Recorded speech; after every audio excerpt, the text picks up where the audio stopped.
दिल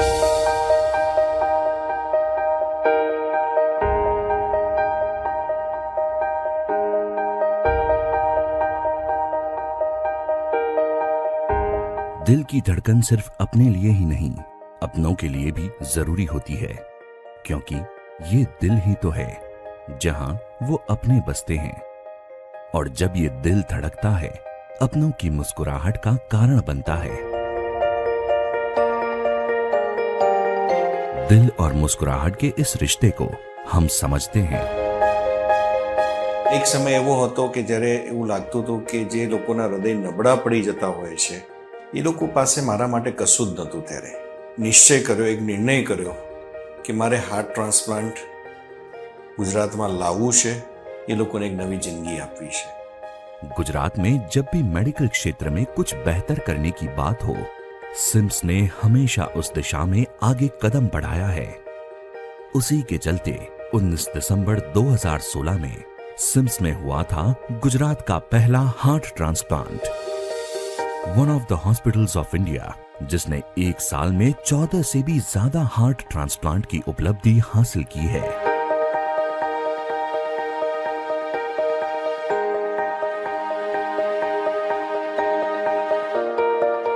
heart transplant जब एक रोगी का दिल किसी कारण ठीक से काम नहीं कर पाता, तब किसी का एक स्वस्थ दिल उस रोगी को दिया जाता है। जब एक दिल ने साथ देना छोड़ दिया, तब हमने दूसरे दिल को ढालने में मदद की है। कैसे? जब 40 होनहार डॉक्टर्स हर जरूरी तकनीकी सुविधा और दूसरों की जिंदगी संवारने का जज्बा रखने वाले डोनर्स हाजिर हो, नामुमकिन कुछ हो सकता है भला।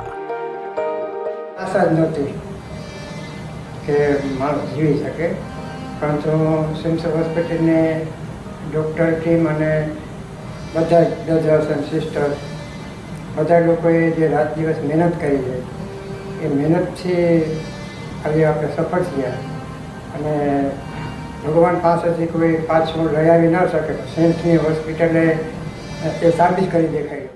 હાર્ટ ટ્રાન્સપ્લાન્ટ પછી મારી જે 3 વર્ષ પહેલાંની લાઈફ હતી એવી પાછી લાઈફ મને મળી રહી છે. આ 10-11 દિવસમાં જ મારું ટ્રાન્સફોર્મેશન ઘણું સારું થઈ ગયું છે. હું પહેલાંની જેમ હવે ચાલી શકું છું, જાતે બેસી શકું છું, ખાઈ શકું છું, થોડો થોડો डांस કરી શકું છું. थैंक्स टू गॉड मैं इतना अच्छा फील कर रही हूँ. बिल्कुल ऐसा लगता ही नहीं कि ऑपरेशन हुआ है. जस्ट ऐसे रिलैक्स कर रही हूँ, यहाँ पे सबसे बात कर रही हूँ, गेम्स खेल रही हूँ, इंजॉय कर रही हूँ. यहाँ पे इतना अच्छा माहौल है. मैं ऐसा नहीं कहता कि भाई हार्ट ट्रांसफर कराने के बाद ज़िंदगी लंबी हो जाएगी, ऐसा नहीं कहता. ज़िंदगी जितनी भी लिखी होगी वो तो रह गई, मगर आदमी सुकून से जी सके. जिन्होंने मुझे हार्ट दिया, please donate as much as you can. Organ donation is necessary. It saves millions of lives, and those who are afraid of transplantations like kidney, heart and many more, don't be afraid of that. Be strong. Life is much better after that. And I would request everyone, if you can donate your organs, if you are able to donate your organs, just do it and aware everyone about it. Thank you for listening to me, and thank you to the doctors and the donor family. दिलों को संभालने के इस सिलसिले में अब तक कई उपलब्धि हासिल कर चुके हैं और ये सिलसिला आगे भी चलता रहेगा।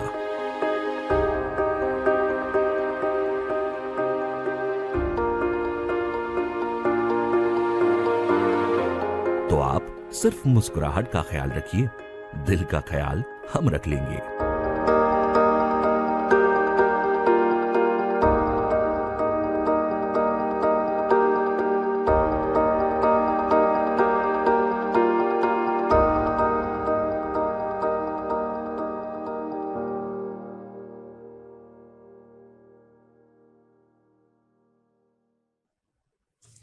नमस्कार दर्शक मित्रों, मेरा नाम डॉक्टर धीरेन्द्र शाह है। मैं हार्ट ट्रांसप्लांट सर्जन और कार्डियोवास्कुलर थोरेसिक सर्जन हूँ मरिंगो सिम्स हॉस्पिटल अहमदाबाद में। और आज अपन बात कर रहे हैं एक होपलेस हार्ट के बारे में। आप सोचेंगे ये होपलेस हार्ट क्या है?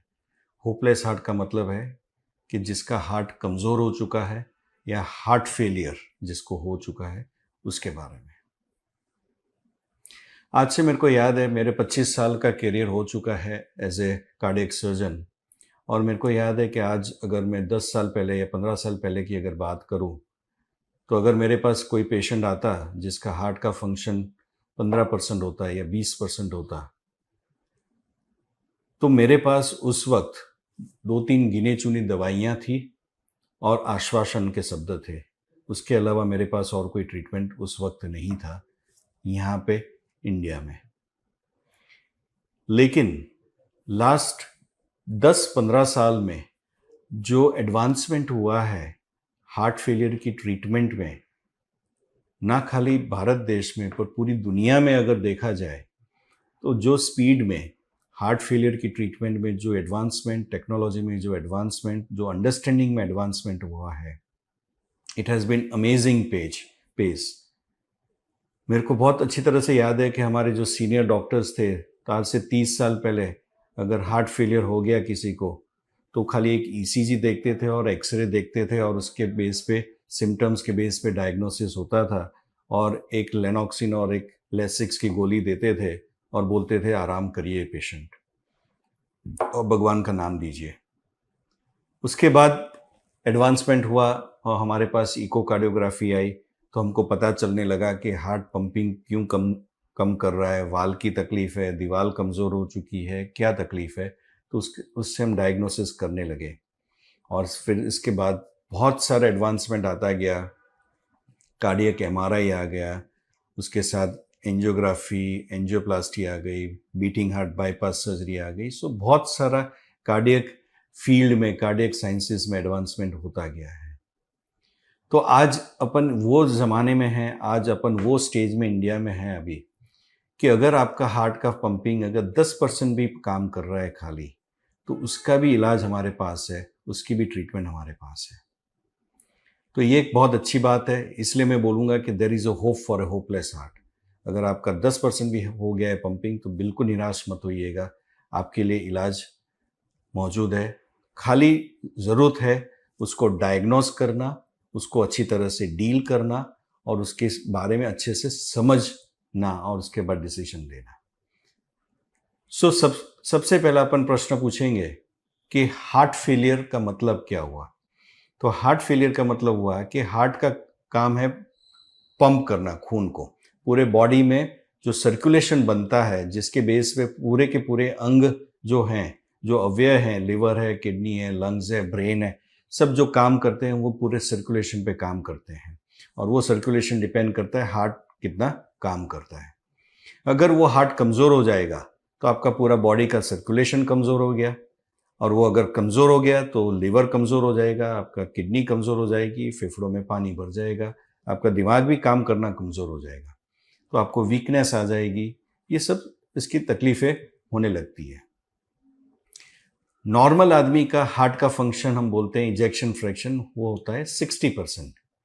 अगर वो इजेक्शन फ्रैक्शन 25% से कम जाता है तो हम उसको हार्ट फेलियर बोलते हैं, या उसको स्टेज C&D हार्ट फेलियर बोलते हैं, जिसमें पंपिंग कमज़ोर हो जाता है। तो अगर वो कमज़ोर हो गया है तो उससे क्या होता है, सिम्टम्स क्या आते हैं, उसके साइंस एंड सिम्टम्स क्या है बॉडी में। तो सबसे पहला सिम्टम्स है पेशेंट को थकान लगना, सांस फूलना, थोड़ा सा भी काम करो तो सांस फूल जाती है। अपने जैसे लेट्रिन्स करने गए या नहाने के बाद आ गए तो उनको बैठना पड़ता है, एक रूम से दूसरे रूम में जाएं तो सांस फूल जाती है, हाथ पाँव में सूजन आ जाना, पेशाब कम हो जाना, पेट में पानी भर जाना, खाने पीने की इच्छा नहीं होना, रात को सो नहीं पाना, सोने जाओ तो खांसी आने लगती है या सांस फूलने लग जाता है। दिमागी तरफ से भी आपका जो अटेंटिवनेस था या आपका जो ब्रेन की point of view were very active, you become slightly inactive. आपका सोचने का, आपका विचार करने की भी क्षमता कम हो जाती है, क्योंकि ब्रेन को भी ब्लड कम मिलता है। ये सब साइंस एंड सिम्टम्स है आपके हार्ट फेलियर के। हार्ट फेलियर क्यों होता है? तो हार्ट फेलियर होने के कारण अनेक है, पर सबसे इम्पॉर्टेंट कारण जो पूरी दुनिया में है वो है इस्चेमिक डायलेटेड कार्डियोमायोपैथी। इसका मतलब हार्ट अटैक आने से ये हार्ट के अंदर जो नलियां होती है, अगर इसमें कहीं ब्लॉक आ जाता है और ये हिस्से में खून मिलना बंद हो गया तो ये हार्ट डैमेज हो चुका है, आ जाता है। और अगर ये डैमेज हो गया तो ये परमानेंट डैमेज हो गया। अपने शरीर में हार्ट और ब्रेन ये दो अंग ऐसे हैं कि जिसमें एक बार डैमेज हो जाता है तो उसमें वापस रीजनरेशन पावर या रिकवरी का पावर नील है। वो डैमेज हो गया तो वो परमानेंट डैमेज हो गया।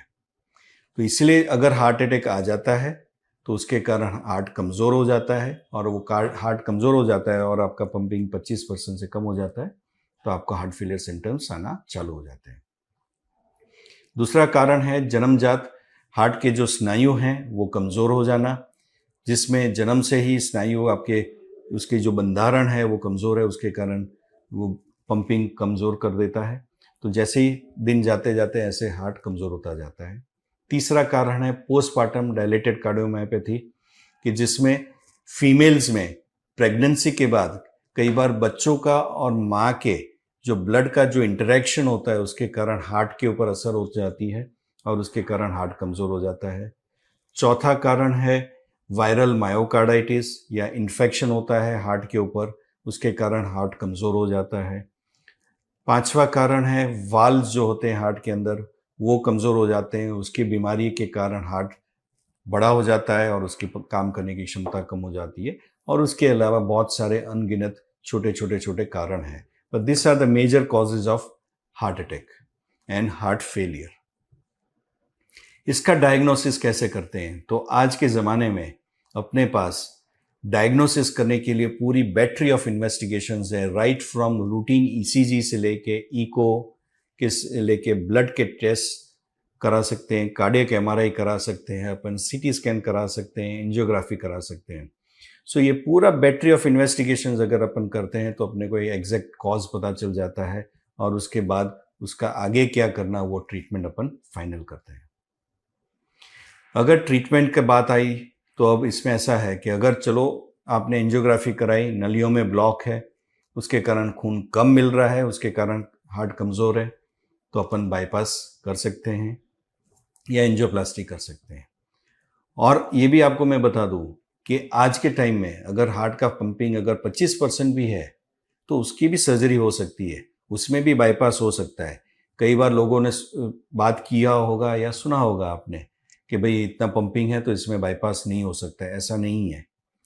अगर फैसिलिटी है, इंफ्रास्ट्रक्चर है, अगर टीम कॉम्पिटेंट है तो 25% पंपिंग में 20% पंपिंग में भी बाईपास हो सकता है। तो अगर बाईपास करने से उसका पंपिंग बढ़ जाएगा क्योंकि खून की मात्रा बढ़ जाएगी। इसी तरह से अगर वाल की तकलीफ है तो वाल का आप रिपेयरिंग कर सकते हैं, उसको बदल सकते हैं, तो उससे हार्ट की साइज कम हो जाएगी तो उसका पंपिंग क्षमता बढ़ सकती है। इसी तरह से अगर वायरल इन्फेक्शन हो गया है अगर पेशेंट को, तो वायरल इन्फेक्शन के लिए उसकी जो एंटीबायोटिक आती है या इम्यूनोग्लोबुलिन्स आते हैं या स्टेरॉइड्स देते हैं, उससे भी इन्फेक्शन कंट्रोल में आ जाता है तो हार्ट का फंक्शन वापस नॉर्मल होने की संभावना रहती है। और अभी ये कोविड का टाइम गया या बीच में स्वाइन फ्लू हुआ, ये सब काफ़ी टाइम में हमने काफ़ी सारे पेशेंटों को इस तरह से ट्रीट किया है जिससे इम्प्रूवमेंट उनको हुआ है। इसके अलावा बाकी की जो बीमारियां हैं उसमें दवाइयों से ट्राई कर सकते हैं, पर अगर दवाइयों से ठीक नहीं होता है तो आगे का प्लान कर सकते हैं। अगर हार्ट का फंक्शन कमज़ोर है तो पहले के ज़माने में मैंने जैसे बोला कि 2 या 3 दवाइयाँ हुआ करती थी, तो आज अपने पास 15 किस्म की दवाइयाँ हैं जो हार्ट फेलियर को ठीक कर सकती है या उसमें हेल्प कर सकती है, उसमें मदद रूप हो सकती है। तो 15 किस्म की दवाइयाँ देने से भी कई बार कई पेशेंटों को इम्प्रूवमेंट आ सकती है और कोई फर्दर ट्रीटमेंट के बजाय वो दवाइयों पे भी चल सकते हैं। कई पेशेंटों में इलेक्ट्रिकल एक्टिविटी, हार्ट एक इलेक्ट्रिकल एक्टिविटी और सर्किट पे चलता है, तो वो सर्किट में कभी गड़बड़ आ जाती है और वाइड क्यूआरएस कॉम्प्लेक्स या एलबीबी पैटर्न हो जाती है, तो उसके कारण हार्ट का फंक्शन कमज़ोर हो जाता है। तो ऐसे केसेस में हम पेसमेकर या सीआरटी या सीआरटी-डी मशीन जो आता है वो यहाँ लगाने से पेशेंट का हार्ट का फंक्शन 15% 20% होता है तो वो 30-35% तक आ जाता है, ताकि उसमें पेशेंट को बहुत आराम मिल जाता है। इसके बाद फिर भी पेशेंट अगर मेडिसिन भी ऑप्टिमल चल रही है, अगर पेसमेकर लगाने से भी बेनिफिट हो नहीं रहा है, बाईपास नहीं कर सकते, वाल की बीमारी नहीं है, फिर भी हार्ट कमज़ोर है, तो ऐसे केसेस में क्या? तो ऐसे केसेस के लिए भी अभी अपने पास ट्रीटमेंट है, and we have 2 form of treatment in that. One is heart transplantation and second is artificial heart. ये दोनों प्रकार की treatment is the ultimate solution for heart failure. तो हार्ट ट्रांसप्लांट के बारे में बात करें तो heart transplantation is the ultimate form of treatment for heart failure, जब और कोई ट्रीटमेंट आपका पॉसिबल नहीं है और किसी से भी आपका उसमें इंप्रूवमेंट नहीं आ रहा है और बाकी सब ऑर्गन सिस्टम आपकी नॉर्मल है। ये समझना बहुत ज़रूरी है कि एक बार अगर हार्ट फेलियर हार्ट कमज़ोर हुआ तो उसकी असर किडनी पे, लिवर पे, सब जगह होने वाली है। पर वो असर हो और उससे पहले अगर हार्ट ट्रांसप्लांटेशन किया जाए तो उसके रिजल्ट्स बहुत ही अच्छे आते हैं। अगर रिजल्ट्स देखें हार्ट ट्रांसप्लांट के बारे में तो किडनी ट्रांसप्लांट, लिवर ट्रांसप्लांट और हार्ट ट्रांसप्लांट तीनों के ऑप्शंस अगर देखें और आउटकम्स देखें या रिजल्ट्स देखें तो दे आर ऑल कंपेरेबल।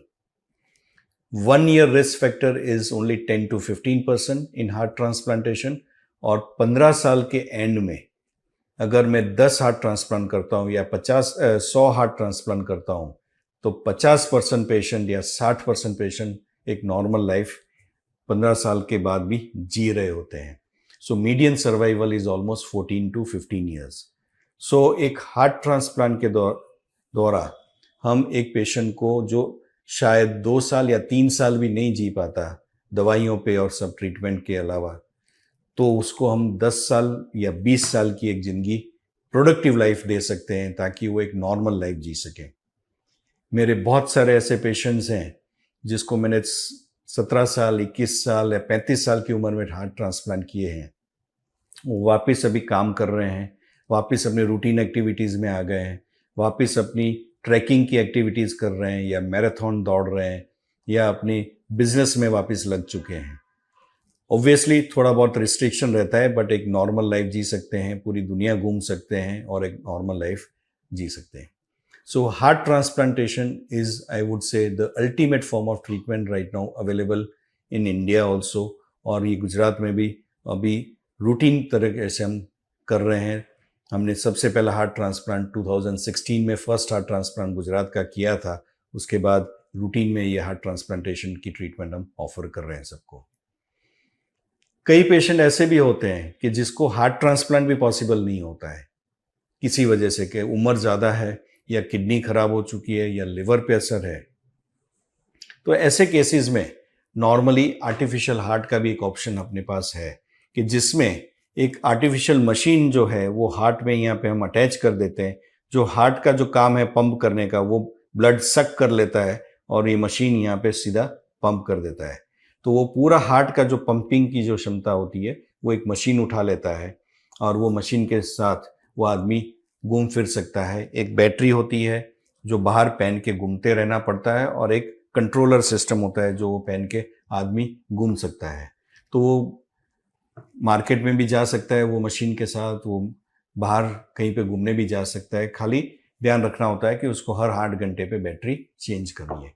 तो ये भी ऑप्शन अभी अपने पास अवेलेबल है इंडिया में और काफ़ी सारे पेशेंटों को वो ऑफर किया गया है and they are living relatively normal life. So अपने पास ultimate form of artificial heart तक की भी ट्रीटमेंट अवेलेबल है। तो मैं ये बोलूँगा कि आज 21वीं सदी में, आज 2023 अगर ये है तो ये टाइम अगर ऐसा आ गया है अभी कि हम कोई भी कमज़ोर हृदय वाला पेशेंट है जिसका हार्ट पंपिंग कमज़ोर है तो उसको हम बोलते हैं चिंता मत करना, निराश मत होना, हमारे पास ट्रीटमेंट ऑप्शन अवेलेबल है। ज़रूरत है अच्छे सेंटर में जाना, अच्छा इवैल्यूएशन कराना, अच्छी उसकी ट्रीटमेंट के बारे में समझना और फिर उसमें से जो बेस्ट ऑप्शन है आपके लिए उसको सिलेक्ट करना। सो फ्रेंड्स, मैं ये बोलूँगा कि अगर आपका हार्ट कमज़ोर हो चुका है, या आपके फैमिली में किसी का पेशेंट का हार्ट कमज़ोर हो चुका है, या आपके फ्रेंड्स का किसी का हार्ट कमज़ोर हो चुका है, तो उनको बोलिएगा, आप निराश मत होइएगा, आपके लिए ट्रीटमेंट अवेलेबल है और there is a hope for a hopeless heart. Hope करता हूँ कि मैं आपको ये पूरा जो भी मैंने आपको समझाया हार्ट फेलियर के बारे में ये फेसबुक के माध्यम से शायद आपको मैं थोड़ा सा ज्ञान बढ़ा सका हूँ कि हार्ट फेलियर के बारे में चिंता मत करिएगा, डरिएगा मत, उसका ट्रीटमेंट अवेलेबल है। और फिर भी आपके पास कोई प्रश्न है तो प्लीज़ जॉट डाउन या questions into this Facebook question, हम उसका जवाब देने के लिए आतुर हैं और आपके जो भी प्रश्न हैं उसके हम जवाब बिल्कुल तुरंत आपको देंगे। सो एट द एंड मैं आपको ये बोलूँगा, 21वीं सदी में आज हमारा सपना यह है कि कोई भी आदमी कमज़ोर हार्ट के कारण मृत्यु ना हो, उसको हम कुछ न कुछ ट्रीटमेंट ऑफर कर सके, ये हमारी आशा के साथ। नमस्कार, जय हिंद, जय भारत।